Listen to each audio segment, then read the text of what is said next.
¿Trajimos una Biblia, hermanos? Si así es, les pido que la tomemos con la mano derecha, si es posible, la ponemos en alto y decimos: la palabra de Dios contenida en este libro es la verdad que acepto creer, es la enseñanza que me comprometo a seguir y es la esperanza que me atrevo a confesar. Nada me impide recibirla, nadie me evitará que la haga parte de mi vida y por ningún motivo dejaré de proclamarla. Estoy aquí para leerla, oírla y vivirla diariamente. Amén. Gracias, Señor, por tu palabra. Sí, la abrimos hoy, Señor, y queremos que nos hables, nos bendigas por medio de ella, que la uses, Señor, como espada para trascender lo más profundo de nuestra vida, nuestro corazón, y nos conviertas, nos edifiques, nos transformes un poco más, nos desafíes, lo que tengas para nosotros hoy, Señor, te lo pedimos en Cristo Jesús. Amén. Un milagro ante el cual solo hay alabanza, se llama el sermón de hoy, hermanos, basado en Romanos, en el texto que sigue, justamente usted ya sabe cuál sigue, Romanos capítulo 11, versículos 25 al 36. En esta ocasión es un pasaje más breve que regularmente hemos estudiado en estos miércoles, que en ocasiones hemos tomado un texto más extenso, pero ahora son solamente 11 versículos y bueno, estudiémoslos. Primero vamos a hacer lo que hacemos juntos en los devocionales con el Paz, que leemos el texto y luego me dejan hacer una breve paráfrasis y luego después volvemos a las enseñanzas principales. Pero déjeme introduzco de la siguiente manera antes de ir al texto y a las enseñanzas. Un hombre no estaba de acuerdo con la idea de que la fe puede cambiar a las personas. El argumento que recibió fue muy contundente. Si usted supiera que este edificio se está quemando, ¿haría algo al respecto?, se le preguntó. Después de pensar un momento dijo: creo que sí, haría algo, saldría corriendo de inmediato. Pues la fe cambia nuestras vidas. Es por eso que Dios nos habla por medio de este pasaje y nos aclara algunas cosas respecto a la salvación. Hay cosas que podremos entender y otras no, pero creer en el Evangelio y la salvación de Dios transforma, porque es una noticia grave, es una idea importante. Hay gente que cree que las ideas no cambian la vida. ¿Cómo que van a cambiar? Nomás dile a alguien que está quemando su casa y verás si no cambia su estado. Está dormido y se despierta, está sentado, se para, ¿no? O sea, las ideas, las noticias cambian a la gente, las que sean, cualquiera. ¿Ha oído la nueva alarma antisísmica? No, hay una nueva, ¿verdad? No, hubo pruebas recientemente. ¿No sonó en su casa?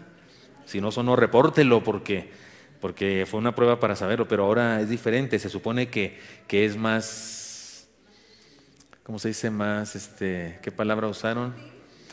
Pero la palabra que usaron es más amable, menos la otra estaba horrible y un sonido espantoso, ya nos dejó traumados.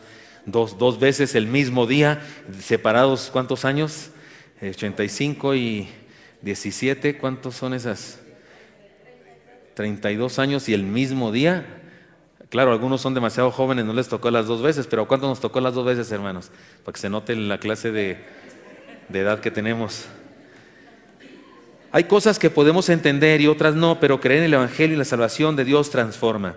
Veamos el texto y después definamos las enseñanzas centrales. Vamos al texto, parte por parte, y me dejan interrumpir. Lo tienen en la Biblia o en su celular, en su iPad, que es la Biblia también, si lo tiene ahí escrito usted, o en la pantalla. Dice así el primer versículo de este pasaje, que es el 25, y leeremos solamente ese versículo. Dice, ¿lo leen conmigo? Porque no quiero, hermanos, que ignoréis este misterio, para que no seáis arrogantes en cuanto a vosotros mismos, que ha acontecido a Israel endurecimiento en parte, hasta que haya entrado la plenitud de los gentiles. Según Pablo, no hay razón para ver mal a los judíos, porque su falta de fe estaba dentro del propósito de Dios para nuestro bien. Aparentemente eso es lo que dice Pablo, porque había en ese momento histórico, al parecer, por eso en la carta a los Romanos Pablo aborda ese tema, había una especie de un cierto malestar entre judíos y gentiles. La iglesia de Roma era una iglesia cosmopolita, me refiero, era una iglesia muy internacional, muy interracial. Roma era la ciudad más cosmopolita del imperio, la ciudad más diversa de todos, no sé, como Nueva York, como el DF mismo, así es aquí, ¿no es cierto? Hay ciudades del país que todos son iguales, no todos, pero esa ciudad no, aquí estamos de todas partes, ¿no es cierto? De hecho, aquí en el DF hay diferentes formas de hablar. ¿Han notado usted eso? No todos hablamos igual. Hay los que me bajo del metro y que me echo a correr, y los que dicen, y entonces José Arimatea le dijo al Señor, ¿verdad? Y en el mismo DF. y un puente, 1 metro de separación, ¿no? Los de aquel lado de una manera, los de este lado, ¿no es cierto? Aquí mismo adentro somos una ciudad también cosmopolita, así era allá, y parece que había, así como feos, se veían feos los unos a los otros, porque los judíos habían sido legalistas y habían pretendido que los gentiles primero fueran judíos y luego se convirtieran a Cristo. Lo leímos y lo estudiamos el día domingo en el capítulo 15 de Hechos, cuando el concilio de Jerusalén, esa fue la discusión, ¿recuerdan? Los que vinieron el domingo a eso. Así es que por eso Pablo aquí le dice a los gentiles, cuidado, cuidado, porque el hecho de que ellos negaron la fe, se abrieron la puerta para nosotros. Aparentemente eso dice Pablo. Y luego, todo Israel será salvo, como está escrito, vendrá de Sion el libertador que apartará de Jacob la impiedad. Hay una promesa de Dios que definitivamente se cumplirá en el pueblo judío. Se trata de una cita de Isaías 59:20, y Pablo usa esa cita para decir, creerán un día. Pero yo estoy seguro que usted y yo tenemos una cosa muy clara en nuestra mente. Si una persona no cree en Cristo, ¿es salva? Como dice Juan 3:18, el que no cree ya ha sido condenado porque no ha creído. Entonces, ojo, porque aquí no dice que los judíos, porque son judíos de raza, serán salvos. No, dice que algunos, se cumplirá una promesa, que será quitada de ellos la culpa, en el sentido que habrán de creer seguramente. Entonces hay una promesa de Dios de que un día el pueblo judío como pueblo volverá a Jesús, creerán en Él. Pero eso no significa que todos los que han sido judíos en la historia de la humanidad, aunque no hayan creído, van a estar en el cielo. ¿Están de acuerdo conmigo en eso? Eso no puede decir este pasaje ni ningún otro. 27. Y este será mi pacto con ellos cuando yo quite sus pecados. Evidentemente Dios cumplirá su plan de restauración. Ahora es una cita de Jeremías. Así que en cuanto al Evangelio, son enemigos por causa de vosotros, pero en cuanto a la elección, son amados por causa de los padres. La actitud de los judíos con respecto al Señor les convierte en contrarios a los propósitos del reino. Sin embargo, el plan original de Dios para ellos no se ha cancelado. Dios tiene un plan para salvarlos como nación y habrán de creer entonces. Versículo 29, lo leen conmigo por favor. Porque irrevocables son los dones y el llamamiento de Dios.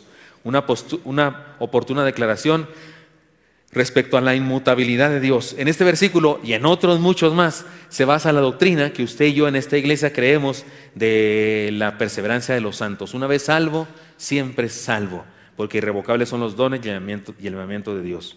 Pues como vosotros también en otro tiempo erais desobedientes a Dios, pero ahora habéis alcanzado misericordia por la desobediencia de ellos, así también estos ahora han sido desobedientes para que por la misericordia concedida a vosotros, ellos también alcancen misericordia. Pablo está haciendo así un juego como histórico. Ellos rechazaron y eso los motivó a ustedes a creer. Bueno, pues esa misericordia que Dios tiene para ustedes, les voy a decir palabras, les va a dar envidia a ellos un día y un día habrían de creer también al darse cuenta que la salvación está en Cristo. En todos los casos es la misma cosa. Estando lejos de Dios por su gracia, Él nos acerca y perdona usando diferentes medios. Lean conmigo el versículo 32, por favor. Porque Dios sujetó a todos en desobediencia para tener misericordia de todos. Esto no significa que Dios hizo desobedientes a los judíos y a los gentiles. Significa que la cercanía con Él, la salvación y el perdón no se recibe por ser buenos, sino a pesar de ser malos o desobedientes. Si el pueblo judío hubiera aceptado a Cristo desde un principio, hubieran creído que su salvación era resultado de su bondad y rectitud, pero en su rechazo se hizo evidente que la única manera de estar en paz con Dios es por su misericordia, a pesar de nuestra desobediencia. Les explico lo que está manejando Pablo aquí, porque la verdad es que ya ven cómo es Pablo, que leemos sus cartas y luego nos quedamos y decimos, ¿qué? ¿Qué dijo? Y necesitamos a alguien que venga y que nos diga lo que Pablo quiso decir, ¿verdad? Quiero jugar ese papel ahora. Lo que Pablo quiso decir es lo siguiente. Miren, son judíos. ¿Recibieron la palabra de Dios? ¿Recibieron la promesa de un Mesías? ¿Recibieron la promesa de salvación? ¿Recibieron la promesa de ser un reino, tener un reino? Sí. Tanto es así que ellos se creían salvos por ser judíos. Es más, les he explicado antes que creían que Abraham y Moisés habían hecho tantas buenas obras que les sobraba para salvarse ellos y sus familiares. Entonces había una especie de banco de buenas obras en algún lugar al que todos los judíos pueden echar mano y ser salvos. Así es que, según los judíos, uno era salvo por ser judío, no más por raza judía. Si hubiesen creído en Cristo, o más bien voy a decirlo de esta manera, les resultó muy difícil creer en Cristo.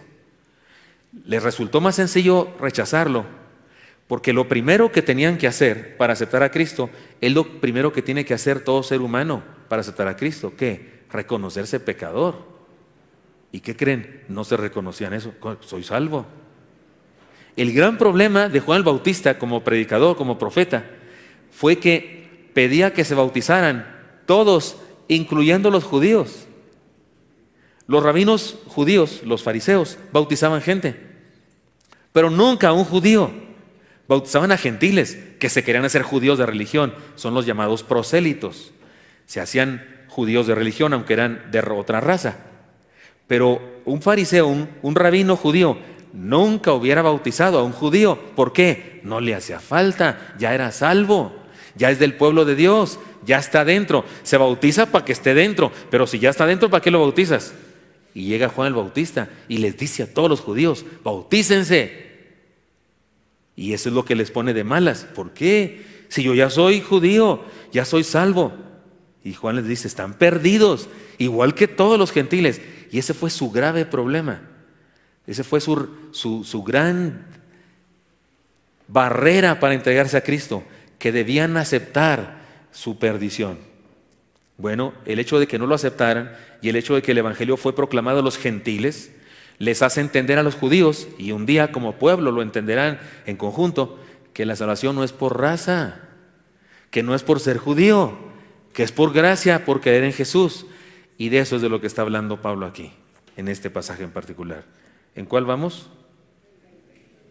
Sigue el 33, ¿lo leen conmigo? Oh, profundidad de las riquezas de la sabiduría y de la ciencia de Dios, cuán insondables son sus juicios e inescrutables sus caminos. Este versículo me salva todo mi sermón, porque si alguna de las cosas que estoy explicando usted se está quedando así como con el ojo cuadrado: a ver, pastor, ¿me lo puedo volver a explicar? ¡Qué bendición! Este texto me salva. Oh, cuán inescrutables son. O sea, si no lo entiende, tampoco yo, no se preocupe, sigamos adelante entonces. ¿Sí me expliqué? Estoy hablando en serio, estoy hablando en serio. La Biblia dice que hay cosas que quedan en el misterio y que son de Dios. Entonces, hay cosas que usted no me pida que le explique yo eso. Yo hay cosas que me reconozco absolutamente ignorante. Por ejemplo, la Trinidad.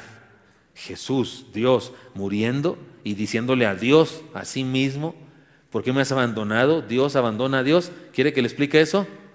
Cuando llega al cielo, capaz que ya no hace falta, pero yo no lo entiendo. ¿Usted lo entiende? Por eso estoy de acuerdo con ese teólogo que dijo que el que quiera entender la Trinidad perderá su mente, pero el que quiera negarla perderá su alma. Como yo quiero ni perder la mente ni perder el alma, mejor acepto lo que dice la palabra y con eso tengo. Pero hay cosas así. Así es que Pablo dice: si no me entendieron nada de lo que estoy diciendo, que los judíos y que rechazaron, si no me entendieron nada, oh, profundidad de las riquezas de la sabiduría y de la ciencia de Dios, cuán insondables. ¿Qué quiere decir insondables? ¿Qué? Insondables, ¿qué quiere decir? Incapaces de entender, que no encontramos el fondo, que por más que echemos la soga, no encontramos el fondo porque no la entendemos. Es imposible de comprender del todo. Inescrutables, ¿a qué le suena inescrutables sus caminos? Sí, no se pueden analizar. Dios no es objeto de estudio en laboratorio.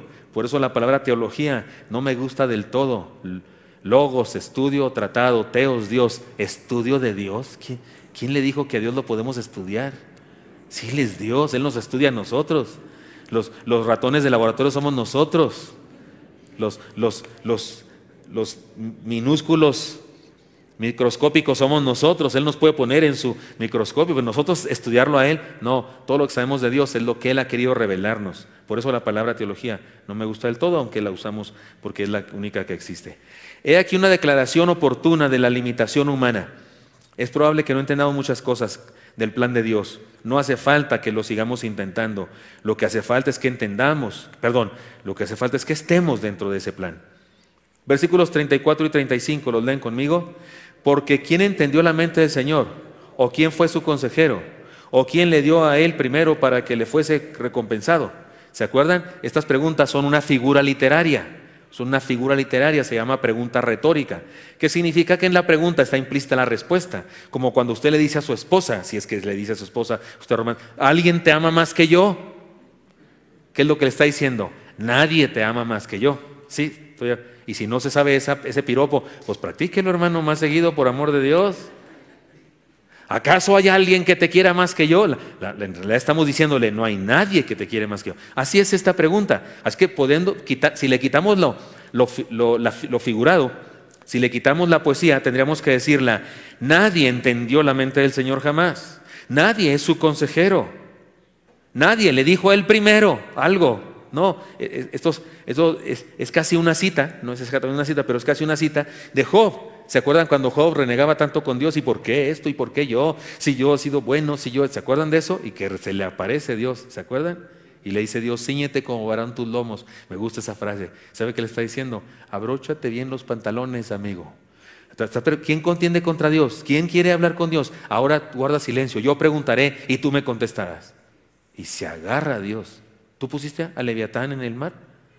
¿Tú lo pescas con anzuelo? ¿Tú sabes a dónde van las aguas y de dónde regresan los vientos? Y hasta que Job se humilla delante de Dios y le dice estas cosas. ¿Tú sabes quién le aconsejó a Dios? ¿Sabes quién es su mentor? ¿Sabes dónde estudió la secundaria, la primaria? Para que sepa leer. Si lo estoy traduciendo pues a nuestro contexto. Así está aquí Pablo. Una serie de preguntas retóricas que nos ayudan a entender la inescrutabilidad de la mente de Dios. Y versículo 36 por último, léanlo conmigo por favor. Porque de Él y por Él y para Él son todas las cosas.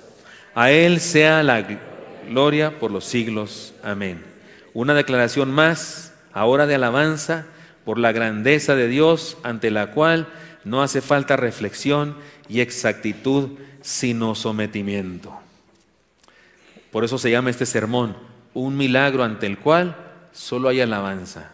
Entiendo perfectamente bien lo que quiso decir Pablo aquí de los judíos y los gentiles y que ellos no creyeron para que nosotros pudiéramos ser salvos. Entonces, ¿quiere decir que Dios los obligó a no creer? No, eso no quiere decir, seguramente no. Pero entonces, ¿por qué dice Pablo esto? No lo entiendo, pero una cosa sí entiendo, bendito sea el Señor. Predico en diferentes lugares, en diferentes tipos de congregaciones. No todas las congregaciones son así como nosotros en Orea, ¿verdad? Hay congregaciones donde las personas expresan muchas alabanzas y gritos y demás. Es más, en una ocasión me tocó una persona que estaba dormida, literalmente dormida. Y ustedes saben lo que opino de las personas que se duermen en los sermones que yo predico. ¿Qué opino? Déjenlos en paz, que bastante trabajo me costó dormirlos. Ni el psiquiatra, ni el psicólogo, ni el médico los ha podido dormir. Y vienen aquí y yo me los echo al plato. Y eso es magnífico. Pero esta persona estaba dormida y de vez en cuando gritaba aleluya. Entonces, así como roncaba, de veras, roncaba. Y era un estudio bíblico, no era sermón así de mucha gente, sino estudio bíblico. Y luego de repente se agarraba y no, gloria a Dios, aleluya. Y otra vez se dormía. De veras. Porque hay cultos así, ¿verdad? Pero en cierta ocasión había una persona que yo notaba que cuando no entendía nada es cuando decía aleluya. Porque yo decía una cosa así muy complejada y luego después lo explicaba. Pero cuando lo decía así, todo complicado, es cuando decía, ¡aleluya! Todos los demás no, todos se quedaban, ¿qué está diciendo? Y luego ya yo lo explicaba, y cuando lo explicaba, pues alguno decía, gloria a Dios, ya le entendí. Pero este decía desde antes. Y uno pensaría, ese nomás dice por costumbre. Pero después me puse a pensar y, no, está bien, no entiendo ni papa, ¡aleluya! O sea, qué grande es Dios, no lo puedo comprender. Qué grandioso es. No entiendo su plan, lo que quiero es ser parte de él. Ahorita voy a explicar eso más detenidamente, pero por eso he llamado a este sermón un milagro ante el cual solo hay alabanza. Primera enseñanza que surge de este pasaje, a una enseñanza así práctica para nosotros. La salvación es el milagro que nos hermana en perdón. Independientemente de lo que entendemos y de lo que no entendemos, una cosa sí está clara. Seamos judíos o gentiles, hemos desobedecido a Dios y sin embargo por su gracia y misericordia Él nos da la oportunidad de ser perdonados en Cristo. La salvación no es por ser judíos ni por ser gentiles. La salvación es por gracia, por medio de la fe. Y esto no es de vosotros, sino es don de Dios. Así es que la salvación es por Cristo. Los mesiánicos, hay una denominación de mesiánicos que No son judíos de raza, pero se ponen gorrito así, tipo judíos, y les encanta usar palabras hebreas y cantos hebreos, y tocan el shofar, y se ponen el no sé qué, cómo se llama, la vestimenta, y le echan mucha crema a eso de ser judíos. Y yo digo, ¿y por qué? Si no es por ser judíos. Y hubo uno de los hermanos, un pastor de este grupo, que quería convencerme para como que yo me hiciera mesiánico y que hiciera ahora mesiánica, y vino, y así muy emocionado me dijo: pastor, investigué y descubrí que el apellido Gutiérrez viene de una familia de judíos que llegó en el barco no sé qué. Le dije: hermano, sáquese, espérese, párele a su carro. En primer lugar, es pura mentira lo que me está diciendo, y en segundo lugar, me importa un reverendo cacahuate. Soy judío, espiritualmente hablando, porque he creído, y soy descendiente de Abraham porque he creído. Lo dice Romanos. Porque he creído, soy descendiente de Abraham, porque él es el padre de la fe, y Dios le prometió darle muchos hijos, y le dio tantos que miren nomás cuántos hay aquí. Sí, no se pueden contar, igual que las estrellas del cielo. Soy judío, no me interesa mi apellido, ni ponerme así ese ridículo gorrito que trae usted. Eso no se lo dije, pero lo pensé y me estoy desahogando ahorita. Pero eso no se lo dije, pero se lo debía haber dicho. Oiga, dice aquí, judíos, gentiles, todos fuimos desobedientes. Y la salvación para todos no es cuestión de raza, es cuestión de gracia de Dios por medio de la fe. La desobediencia es una característica de todos, pero el Evangelio es una invitación también para todos. No hay razón para ser arrogantes o soberbios con los judíos si somos gentiles, ni tienen derecho ellos, nunca lo han tenido, para despreciarnos a nosotros por nuestra raza. Y sí lo hacían. ¿Se acuerdan? Pedro, cuando fue a la casa de Cornelio, que le dijo: me encantó la idea de venir a verte, Cornelio. Cuando recibí una invitación de un gentil, dije: sí, voy, como Buzz Lightyear, voy a la casa de un... ¿Qué le dijo Pedro a Cornelio? ¿Se acuerdan qué le dijo? Ustedes saben cuán difícil es un oprobio para un judío venir a la casa de un gentil. Sí, así eran. ¿Se acuerdan el otro centurión? Cuando Jesucristo le pidió este centurión le pidió a Jesús que fueras a orar por su siervo, y Jesús dijo: vamos. Dijo: no vengas a mi casa, no soy digno de que entres a mi casa. ¿Se acuerdan de eso? ¿Quién le dijo a este gentil que un rabino judío no podía ir a su casa? ¿Quién se lo dijo? Los otros rabinos judíos, los fariseos. No tienen derecho, nunca han tenido derecho, nunca tuvieron derecho, y ni siguen sin tener derecho ahora. El Dios de todos nosotros es el mismo. En Dios todas las cosas son iguales para todos. La iglesia es el espacio y el tiempo en donde las barreras se derriban y las desigualdades llegan a ser insignificantes. Pablo nos ha estado hablando de los privilegios y defectos, los errores y aciertos del pueblo escogido. Ahora nos confronta con una serie de verdades que nos hacen iguales a todos. El día de hoy no tenemos mayores problemas con una comunidad judía o algo así en nuestras iglesias, pero sí tenemos serios problemas con actitudes que establecen parámetros inadecuados. Porque usted dice: hoy sí que, no, esos judíos, qué bárbaros, despreciativos y discriminadores, o los gentiles que los despreciaban. Y usted dice: qué bueno que no soy de esa época. Perdóneme, pero en esta época también tenemos nuestras razones para discriminar. En las iglesias mismas, el día de hoy, no discriminamos por judíos o gentiles, pero sí tenemos serios problemas con algunos parámetros, como nivel económico, como la herencia religiosa, la antigüedad, la cultura. Incluso hay personas que siguen calificando a los seres humanos por su color de piel o por sus rasgos raciales. La salvación nos da la posibilidad de hermanarnos más que cualquier otra experiencia en la vida. La experiencia que más hermana a la gente es la fe en Cristo, donde nos encontramos de todos los estratos de la sociedad, colores y sabores, en cualquier sentido de color y sabor, porque sí tenemos diferentes colores y sí sabemos diferente. Si no me quiere creer, dele 2, 3 mordidas a 2, 3 hermanos, verá. Sí somos diferentes. Aquí mismo nosotros hay flacos, gordos, chinos, chiriscos, colochos, se dicen en Chiapas, y lacios, ojos grandes, y algunos cuyo canto favorito es aquel que dice: abre mis ojos, oh Cristo, porque tienen 2 rayitas nomás, ¿verdad? Aquí en la iglesia hay de esos. Y hay ojones que parecen platos soperos, los ojos, ¿verdad? Ojos de plato menudero. Así somos, diferentes, y unos con rasgos medio africanos, y unos con rasgos medio orientales, y otros con rasgos sajones. Así es la comunidad de fe. Lo que más hermana a los cristianos es el milagro del perdón de Dios, porque parejito, ¿Cómo fuimos salvados? De la misma manera. La Santa Cena es una de las cosas que representa. Ya sabemos que la Santa Cena tiene un significado simbólico, pero también tiene un significado práctico. El significado simbólico del pan es el cuerpo de Cristo que se distribuye entre nosotros. El significado simbólico de la copa es la sangre de Cristo. Pero el significado práctico es que siendo uno solo el pan, nosotros, aunque somos muchos, somos un cuerpo. Y que de la misma copa todos recibimos salvación.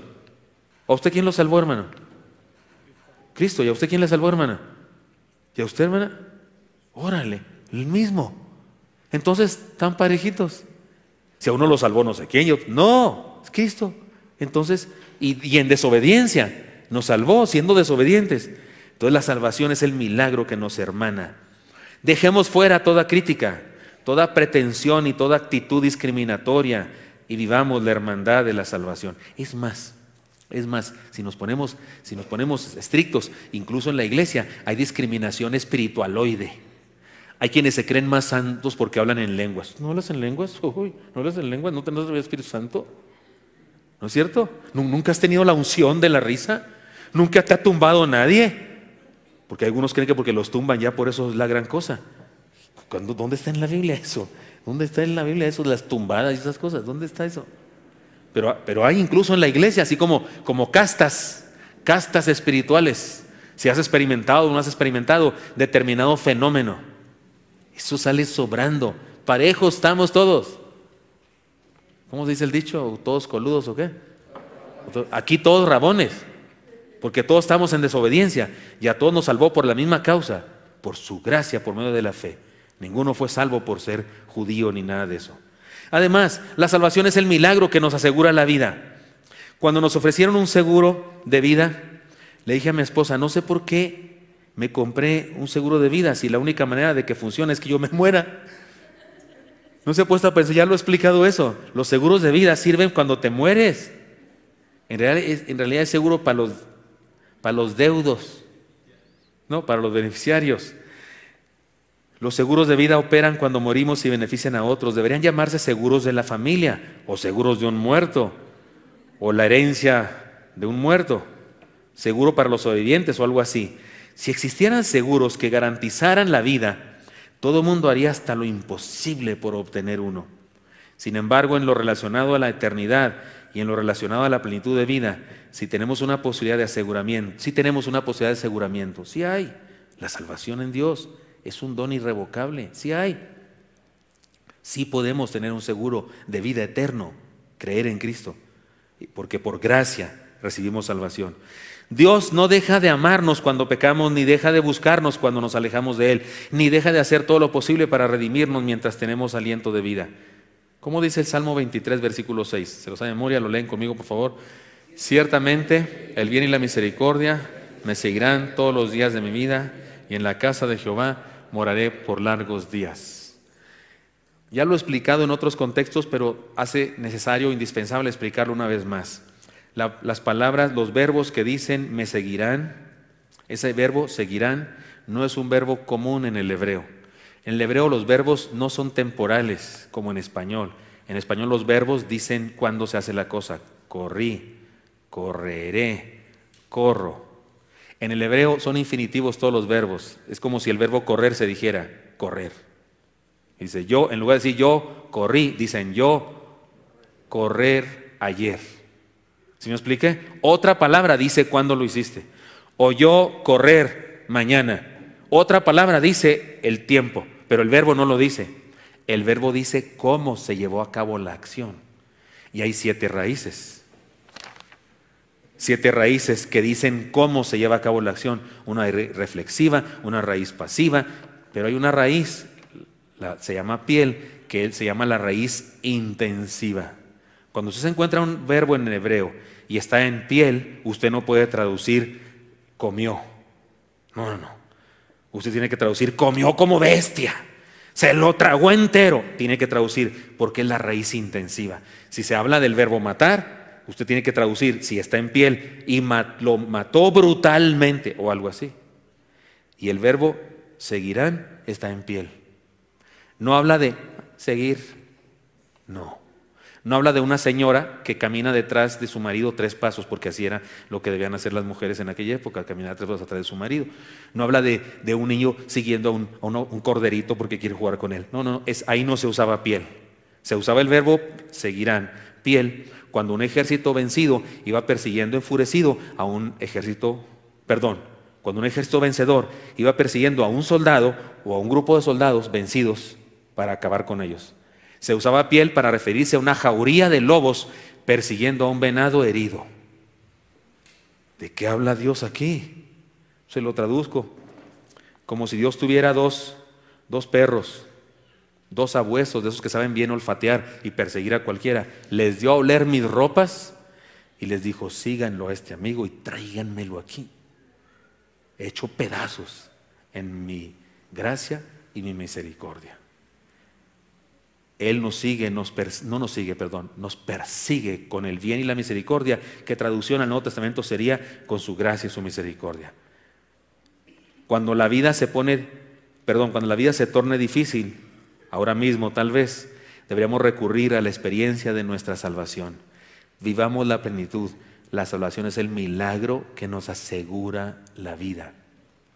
La salvación es el milagro que nos asegura la vida. ¿Está usted triste? ¿Está acongojado? ¿Tiene dificultades? ¿Tiene problemas? ¿Hay situaciones difíciles en su familia, en su casa? Recurra a esto, al seguro de vida. Estamos en las manos de Él, el que no nos deja. Yo sé quién he creído y que es poderoso para guardar mi depósito.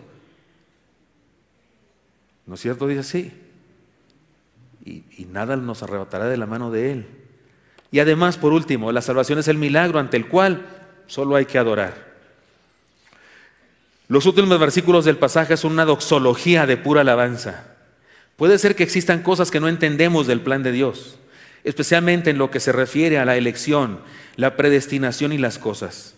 Nos resulta bastante difícil entender cómo es que Dios ha de salvar a alguien que ha hecho mucho mal a otras personas con solo un acto de arrepentimiento y una declaración de fe. Ciertamente su gracia es un asunto bastante difícil para nuestra mente. Por eso muchísimas personas no creen en la salvación por gracia. Incluso muchos evangélicos no creen en la salvación por gracia. Dicen que sí, pero no es cierto. En el fondo de todo son legalistas y creen más en el karma que en la gracia. Porque siguen creyendo que si usted es cristiano y luego se porta mal, de repente se le quita lo cristiano y ya no es salvo. Y algunos piensan incluso que depende de cuándo se muera usted, porque a lo mejor se muere no estando en gracia y se va al infierno. ¿Qué? Habiendo creído en Cristo y habiendo experimentado la salvación por la gracia de Dios, por haber creído, y luego un día de repente la mala suerte lo agarró habiendo hecho una mentira, un pecado, y se murió y se va al infierno. Entonces, ¿dónde está la gracia y la seguridad de la vida eterna? Yo sé en quién he creído. ¿Dónde está Judas 24? Y aquel que es poderoso para guardarnos sin caída y presentarnos delante de su gloria con gran alegría. ¿Dónde quedan esos textos que aseguran la salvación? Por eso digo, hasta evangélicos hay, los legalistas que no creen en la salvación por gracia, siguen creyendo en la salvación por obras. Y mucha gente le resulta difícil esto. Ante estas cosas, sin embargo, solo hay una cosa que hacer: caer de rodillas y adorar. Si algunas cosas no las podemos entender, dejémosle ahí. Algún día nos parecerá claro, pero ahora solo obedezcamos y mostremos gratitud en una actitud de solemne adoración. Tomás no entendió cómo sucedió la resurrección. ¿Se acuerdan? Fue el que dijo: hasta no ver, no creer. Tomás el Dídimo, y Dídimo significa que tenía un gemelo. Yo digo un gemelo, un chorro, y por ahí andan todavía. Por eso no hizo otra cosa que caer ante los pies del Señor. Cuando el Señor se le presenta y le dijo, porque mire qué lindo el Señor, Tomás necesitaba ver para creer, y el Señor le dijo: aquí estoy pues, ¿quieres meter tu dedo? Adelante. ¿Quieres meter tu mano en mi costado? Adelante, Tomás. Si así tienes que creer, adelante. Pero él ya no tuvo que hacer eso, cayó de rodillas ante él y dijo: creo, Señor mío y Dios mío. ¿Cómo es que Dios sana a las personas? ¿Por qué en ocasiones sana totalmente y en otras no? ¿Cómo hará para solucionar ese problema? ¿Cuándo termina esta prueba? ¿Por qué me ama tanto a pesar de lo que soy? No lo sabemos, pero sí podemos aceptar su voluntad y disfrutar de sus beneficios. Adoremos a Dios independientemente de nuestro nivel de comprensión de sus planes. Por eso he llamado a este sermón un milagro ante el cual solo hay alabanza o adoración. Les cuento, hace un tiempo viajamos en una camioneta que teníamos mi esposa y yo desde Chihuahua hasta Campeche. a la Convención Nacional. Me parece que esa fue la vez que íbamos. En una camioneta, en cierto tramo de la carretera me percaté de un centenar de orugas verdes que cruzaban el pavimento. Cientos o miles de orugas, unas muy grandes, así verdes, un verde chillante, que hay unas orugas que se hacen mariposas allá en mi tierra, en mi rancho, y estaba repleta la carretera, verdeaban la carretera, muchas aplastadas por los carros. Detuve el coche y pedí a mis hijos y al hijo de una familia que nos acompañaba que me siguieran. Constatamos que se trataba de futuras mariposas, y mientras les impartía una, según yo, interesantísima clase de biología y algunos consejos ecológicos, nos dedicamos a salvar orugas, tomándolas del pavimento y llevándolas a las hierbas. Eran unas orugas muy particulares que tienen un como cuerno, se les llama rinocerontes también, tienen un como cuernito así muy largo, de ahí las agarra usted y se las lleva porque se enroscan en el dedo y te da miedo y esas cosas. Pero el Isaac es bien animalero. Isaac agarraba tarántulas, víboras, campamochas y muchas cosas así. Era muy animalero, era un niño en esa época. Sin darme cuenta de cómo fue, mi hijo Isaac era un niño, queriendo salvar la mayor cantidad de orugas, porque la idea era cruzarlas, porque iban para allá todas, ninguna iba de regreso, ninguna, evidentemente por instinto, todas iban para allá, porque ya había seguramente hierbas que puedan comer, yo qué sé, ninguna iba de regreso. Entonces, pues si van para allá, pues hay que llevarlas antes de que las maten. Y él, queriendo llevar la mayor cantidad de orugas, no se quitó pronto de la carretera cuando un carro se acercaba a gran velocidad. Apenas alcancé a gritarle que se hiciera a un lado. Mi hijo estaba agachado recogiendo orugas y tal vez el chofer del carro ese no lo vio a tiempo. Pasó muy cerca del pequeño cuerpo de mi niño en un rápido y peligroso movimiento del coche. Pensé que se iba a voltear el coche cuando dio tan rápidamente el volantazo. Gracias a Dios, no pasó más que eso. Yo corrí desde donde estaba a mi hijo y lo abracé y no quise analizar nada. Sé que en esos momentos uno se pregunta, ¿qué pasó? ¿Por qué? ¿Por qué no te fijaste? ¿Por qué no fuiste? ¿Qué me importa? En ese momento no quería preguntar nada. No me preocupé de qué pasó ni de quién tuvo la culpa. Me dediqué a dar gracias a Dios por la vida de mi niño. Me gusta entender la personalidad de los adolescentes para entender mejor sus necesidades. Me gusta estudiar y reflexionar a profundidad las cosas que enfrentan los muchachos para ayudarles. Me fascina saber de la naturaleza, plantas y animales. Ya me balconeó un día Elí y les dijo que yo, si no veo cosas de deporte, lo que estoy viendo es el programa de National Geographic. Soy un apasionado de la Biblia. Por supuesto que la he leído muchas veces, todas, soy pastor. Me gusta la literatura y otras ciencias, pero en lo referente a la vida de aquellos a los que quiero, no me interesa nada más que disfrutarlos y dar gracias a Dios por ellos.